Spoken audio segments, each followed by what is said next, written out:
average rate of change of a function. Consider the following graph where on the horizontal axis we have time in hours, and on the vertical axis we have the number of miles driven. Now you can see that as time goes by, the number of miles driven is increasing. But do you notice that it's increasing at different rates? So what I'm pointing out here is that there are times on the graph where it's a little bit more flat, and then there are times on the graph where it is a little bit less flat, a little bit more steep. What you're noticing here is something called the average speed, or the average rate of change.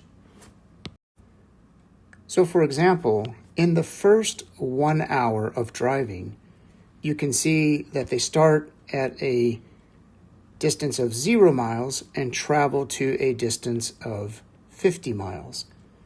So they have traveled 50 miles in 1 hour.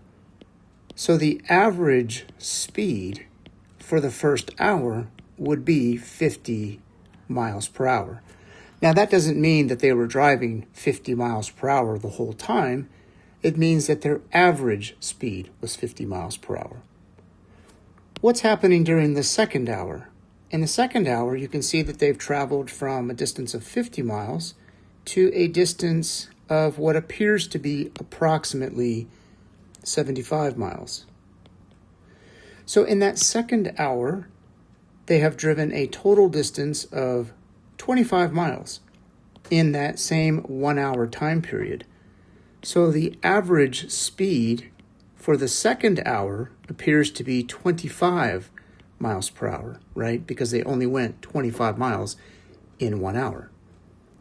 Now, if you look ahead to the time between the third and fourth hour, it appears that at the third hour, they are at a distance of approximately 125 miles. And at the fourth hour, it does appear that the distance is 200 miles. So during that fourth hour, right, from hour 3 to hour 4, which is the fourth hour of driving, they traveled a distance of 75 miles, right? Because they went from a position of 125 miles to 200 miles. And they did that in 1 hour. So it appears that their average speed for that fourth hour is 75 miles per hour. So what we want to do is have a mathematical way to compute the average speed, or more generally, what is called the average rate of change. The average rate of change of the function y equals f of x between some x value a and some other x value b is defined to be f of b minus f of a divided by b minus a.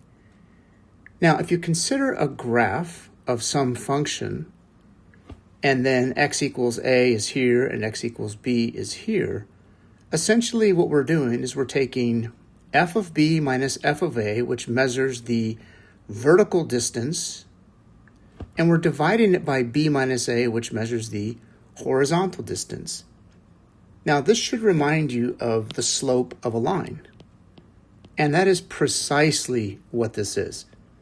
So if you take the function value f of a and f of b, and you draw a line through those 2 points, the average rate of change is the slope of this line. And that line is what we call a secant line. A secant line is a line that goes through a graph at 2 distinct points.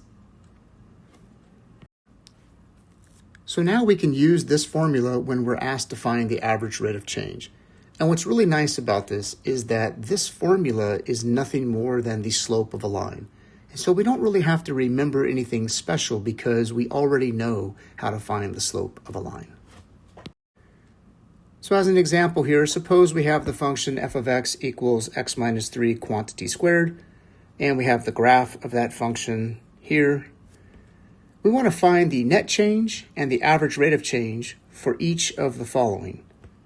So in part A, we want to find the net change from x equals 1 to x equals 3. Now remember, the net change is simply f of b minus f of a. So in this case, it's going to be f of 3 minus f of 1. Now, what is f of 3? Well, there's two ways you can get this. You could, of course, just look at the graph and you can see that f of 3 is 0 and f of 1 appears to be 4. But we can also compute these things. So f of 3 is going to be 3 minus 3 squared, which indeed is 0.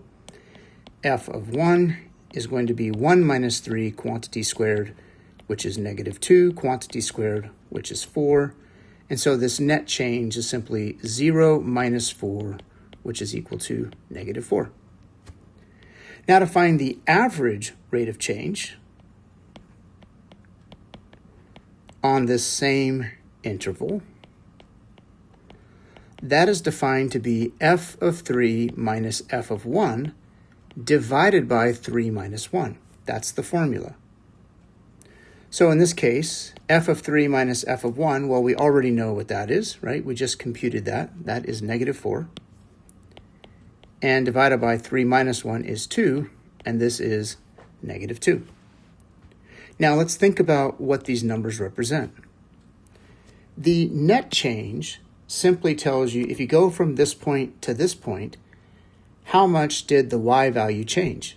Well, the y value went from 4 down to 0, right? So it changed negative 4. It decreased by 4. However, the average rate of change takes that total change and it divides it by the distance on the x-axis. So if we went down a total of 4 units from here to here, per every unit on the x-axis, we went down 2 units, right? And that's what the negative 2 represents. So we went down negative 2 and then negative 2 again. Okay, let's do the second part. So again, we want to find the net change and the average rate of change, but this time from x equals 4 to x equals 7. So to find the net change, we are going to do f of 7 minus f of 4. Now f of 7, let's figure that out. That's going to be 7 minus 3 quantity squared, which is 16. And f of 4 will be 4 minus 3 quantity squared, which is 1. So the net change is 16 minus 1, which is 15. And of course, the average rate of change on that same interval is going to be f of 7 minus f of 4 divided by 7 minus 4. And in this case, that is going to be 15, which we just computed, divided by 3, which is 5. So now notice that your net change is positive and your average rate of change is positive. And that's because overall we're changing from a value of y equals 1 all the way up to a value of y equals 16. So the total change there is 15 units, and that happened over 3 units on the x-axis. So per every unit on the x-axis, the average rate of change is 5. In the next example, let's find the average speed of a falling object. If an object is dropped from a cliff or a tall building, then the distance it has fallen after t seconds is given by the function d of t equals 16t squared. Find its average speed, or its average rate of change, over the following intervals. So in part A, we are doing this between 1 second and 5 seconds. So that's between t equals 1 and t equals 5. So this average rate of change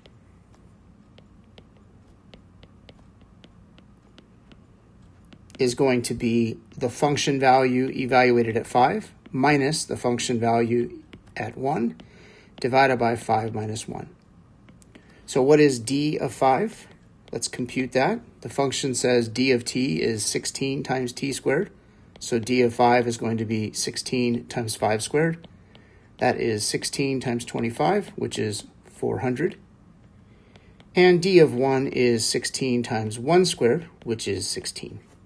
So we have 400 minus 16 divided by 5 minus 1.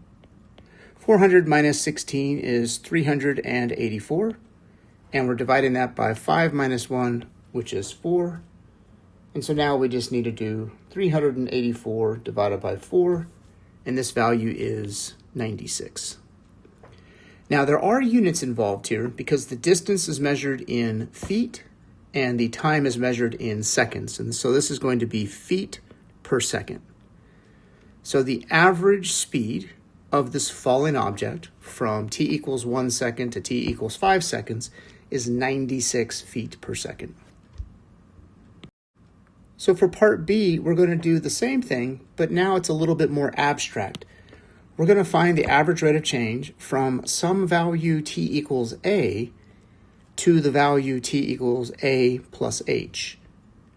So to do this, we are going to take the function value at a plus h minus the function value at a, and we're going to divide it by a plus h minus a, right? Same formula.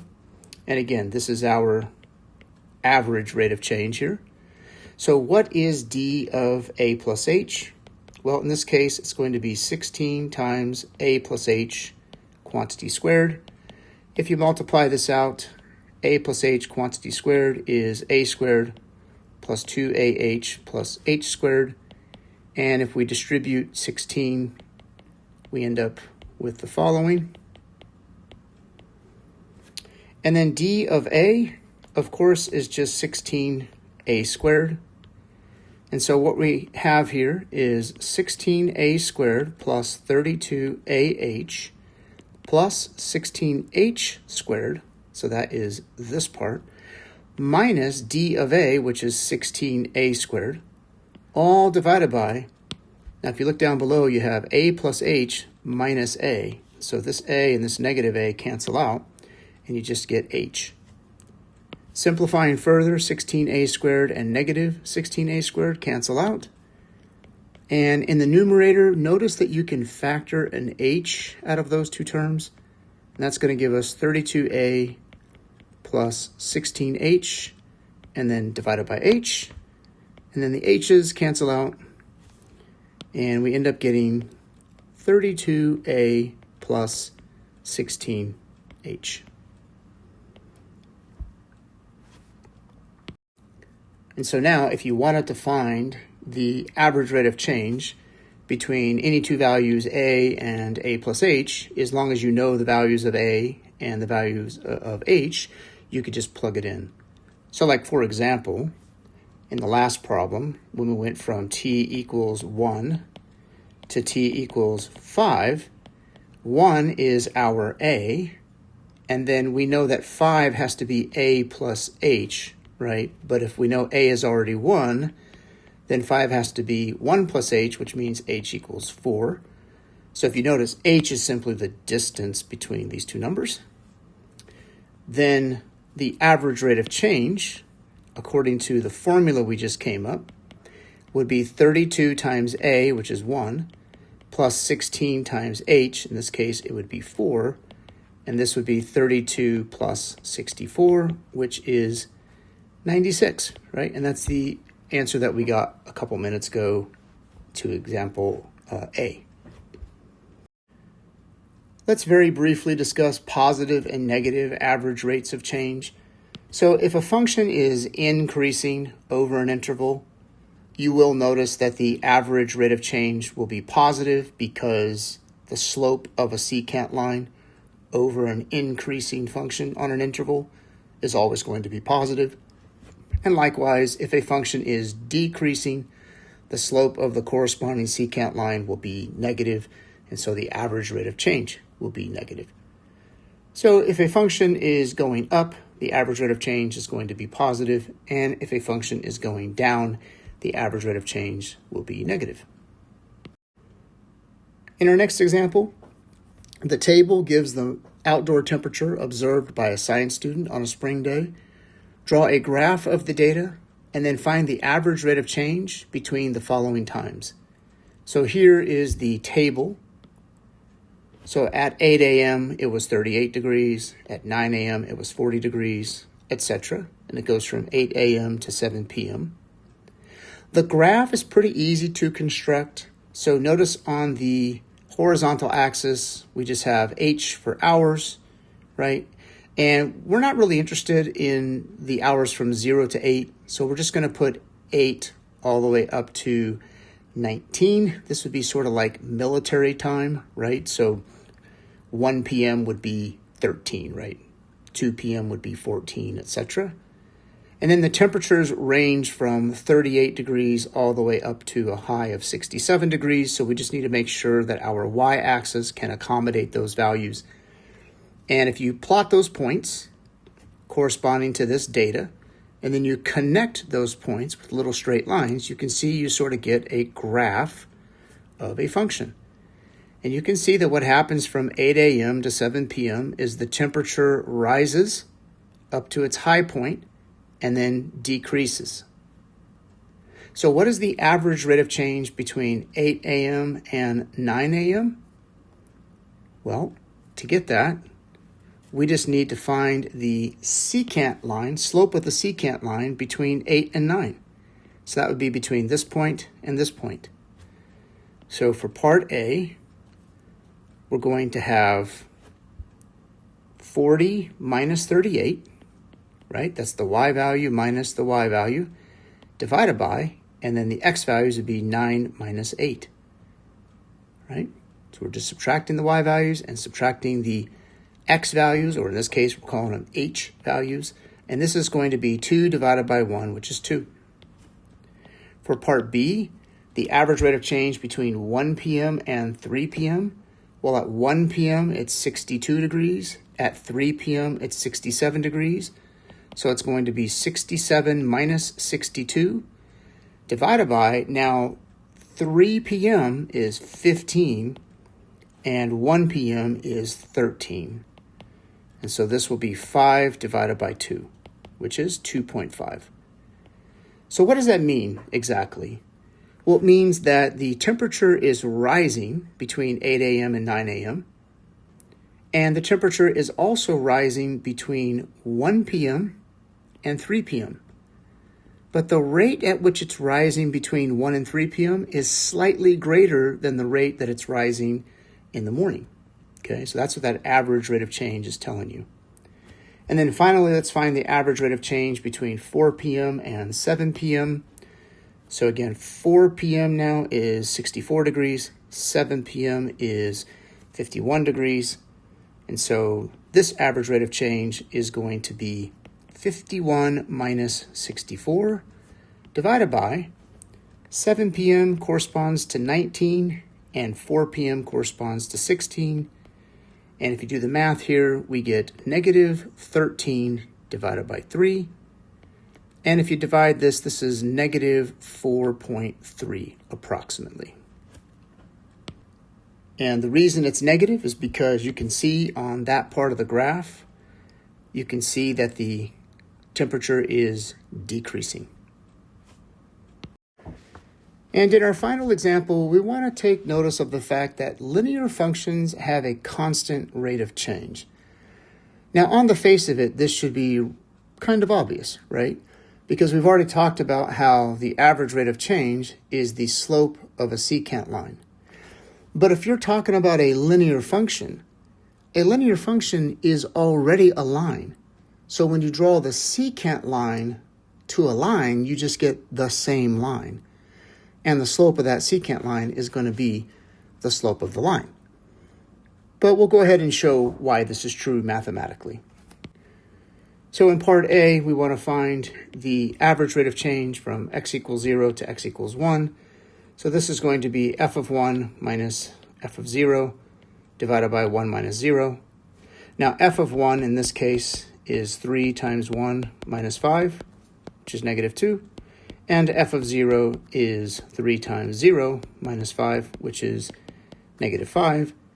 And so we get negative 2 minus negative 5 divided by 1 minus 0 is 1. This is negative 2 plus 5 divided by 1, which is equal to 3. For part B, we want to find the average rate of change from x equals 3 to x equals 7. This will be f of 7 minus f of 3. divided by 7 minus 3. F of 7 is 3 times 7 minus 5, which is 16. F of 3 is 3 times 3 minus 5, which is 4. And so this is 16 minus 4 divided by 7 minus 3, which is 4. This is 12 divided by 4, which is 3. So you notice that we get the same answer for both of those. And finally, for part C, we need to do f of a plus h minus f of a, all divided by h.